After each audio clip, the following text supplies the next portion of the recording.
Hi అండి, అందరూ బాగున్నారా? ఇప్పుడు స్వామివారిని కాణిపాకంలో దర్శించుకున్నాము, అది అయిపోయింది. ఇప్పుడు బంగారు తిరుపతి చూద్దామని చెప్తే కదా, ఇప్పుడు బంగారు తిరుపతికి అనేది వెళ్ళిపోదాము. బేతమంగళం దగ్గర ఉంటుంది. మనము కోట్లింగాలకి కానీ వెళ్తాం కదా, అదే రూట్లోనే వస్తుంది ఇది బేతమంగళము. అక్కడే బంగారు తిరుపతి వెంకటరమణ స్వామి ఉంటాడు. ఇప్పుడు చూసేద్దాం. ఇది వచ్చేసి ఎంట్రింగ్. బస్ స్టాప్ లో నుంచి డైరెక్ట్ ఇలా కనిపిస్తూ ఉంటుంది మనకి. ఇది రాయల పైన ఇలా డిజైన్ గా వేసినారు. ఈ సైడ్ స్వామివారి నామాలు కూడా ఉన్నాయి. ఇప్పుడు మనము ఇలా కొంచెం ముందరకు వెళ్ళాలి. అక్కడ కొంచెం పని జరుగుతుంది, పెయింటింగ్ గాన వేస్తూ ఉన్నారు. అక్కడ వెళ్ళేకయ్యలేదు, ఈ సైడ్ లో అనేది వెళ్ళాలి. ఇలా వెళ్ళేసి లోపలికి అనేది వెళ్దాం. అక్కడే టెంకాయలు మనకు పూజ సామాన్లు ఏం కావాలంటే అవి తీసుకోవచ్చు, అక్కడే ఉంటాయి. ఈ సైడ్ అనేది వెళ్ళి మనము లెఫ్ట్ అనేది తిరుక్కుంటే పైకి అనేది 3 కొండల పైకి మనం ఎక్కాలి. ఇప్పుడు ఇక్కడ కోనేరు ఉంది. కోనేరులో కాళ్ళు చేతులు కడుక్కొని ఒక 3 టైం మనం తలపై నీళ్ళు చల్లుకొని లోపలికి అనేది వెళ్ళిపోదాము. కొండపైకి ఎక్కాలి. 3 కొండలు అనేది మనం ఇప్పుడు ఎక్కాలి. చూడండి, ఇక్కడ అన్ని సైడ్లు ఈ కోనేరుకి అనేది మనము దిగి మనము కాళ్ళు చేతులు కడుక్కోవచ్చు. అన్ని సైడ్లు ఓపెన్ అనేది ఉంది ఈ కోనేరుకి. మేము ఫస్ట్ టైం ఇక్కడ వస్తా ఉండేది బంగారు తిరుపతికి. స్వామివారిని చూస్తే ఆశ్చర్యం అనిపిస్తుంది. చూడకని ఉండే వాళ్ళకి, చూసిన వాళ్ళకి ఎట్లాగని, చూడకని ఉండే వాళ్ళకి ఇది చూస్తే ఆశ్చర్యం అనిపిస్తుంది. ఎప్పుడు చూడకని ఉండే వాళ్ళకి, మాకైతే ఫస్ట్ టైం ఇది. చూడండి, ఇది ఎంట్రింగ్. లోపలికి అనేది వెళ్ళిపోదాము. ఇక్కడ అంతా వీడియోలు కన్నా తీసుకుంటున్నారు, తీసుకోవచ్చు అనే వాళ్ళకు నేను మొత్తం వీడియో అనేది తీసినాను. స్వామివారిని కూడా తీసినాను. చూసేద్దాం. వీడియో లాస్ట్ వరకు చూడండి. స్వామివారిని చూస్తే ఏమన్నా దోషాలు ఏమన్నా ఉన్నా తొలగిపోతాయంట.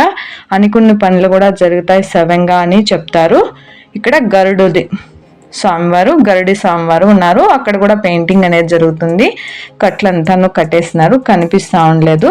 ఇంకొంచెం ముందరకు వెళ్ళిపోయి 2వ కొండ మీద టెంకాయ కొట్టుకొని తర్వాత 3వ కొండ మీదకి వెళ్ళిపోదాం. ఈ సైడ్ వెళ్తే ఇలా టెంకాయ కొట్టే వాళ్ళంతాను ఇలా వెళ్ళి టెంకాయ ఇక్కడ కొట్టుకోవచ్చు.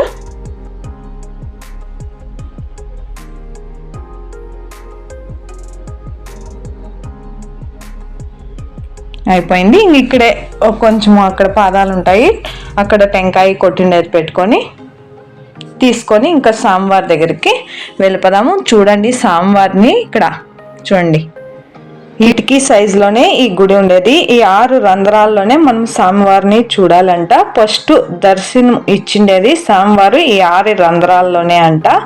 అందుకే మార్చకన్నా అదే పాటిస్తూ మనకు కూడాను దర్శనం అనేది స్వామివారు ఇస్తున్నారు.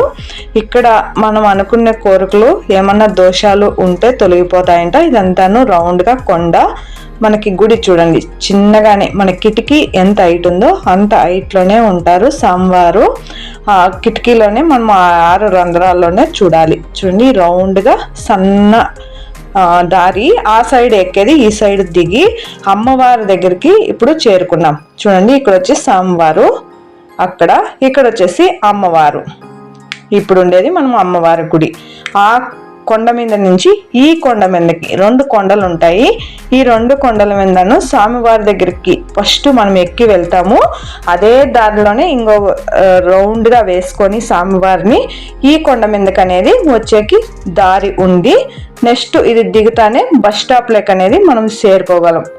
ఫస్ట్ ఎక్కిండే చోటు కాటి నుంచి రౌండ్గా కొండలు వచ్చేసి ఈ రోడ్లో అనేది మనం చేరుకునేస్తాం బస్ స్టాప్లోకి. ఎక్కేది ఒక రూటు, వచ్చేసేది రౌండ్గా వేసుకొని ఇంకొక రూటు. పోయిండే దారిలోనే వచ్చేకయ్యలేదు, ఇంకొక దారిలో మనము తిరుక్కొని రావాలి. అయిపోయింది. స్వామివారి దర్శనము బాగా అయింది. అమ్మవారు కూడాను చూసుకొని వస్తుంది. మీరు కూడా చూసి స్వామివారిని నమస్కరించుకోండి. వెంకటరమణ స్వామి బంగారు తిరుపతి ఇక్కడ బేతమంగళంలో ఉంటుంది. ఓకే ఫ్రెండ్, ఇంకా కోట్లింగాలకు అనేది వెళ్దాము. కోట్లింగాలు కూడా నెక్స్ట్ వీడియోలో మీకు చూపిస్తాను. లాంగ్ వీడియో అయిపోతుంది. స్వామివారిని చూసుకొని ఒక్కొక్క స్వామివారిని ఒక్కొక్క దర్శించుకోవచ్చు అని నేను వీడియోస్ వేరే పెడుతున్నాను. వీడియో లాస్ట్ వరకు చూడండి. మీ ఫ్రెండ్స్ రిలేషన్ స్వామివారిని చూడాలి అనుకుంటే వాళ్ళకి వీడియోస్ సెండ్ చేయండి. మళ్ళీ మంచి వీడియోలో కలుద్దాం. థ్యాంక్ యూ వీడియో చూసినందుకు.